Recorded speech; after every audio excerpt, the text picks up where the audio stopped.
After the new Rogers Place was built around the corner, the Northlands Coliseum was latticed. More than half of local residents want to keep the Northlands Coliseum, and they do not want to demolish it.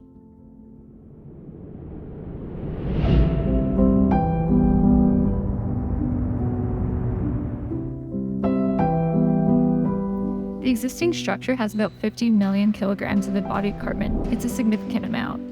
Demolishing the Coliseum would create a ton of demolition waste that would end up sending all that embodied carbon straight to the landfill. The population of Edmonton is expected to grow to about 260,000 by 2043. The intention of this adaptive reuse project is to create a well-connected community hub with residential and commercial uses. To create an open atrium space, we needed to remove part of the trusses and replace them with a new material that allows natural light.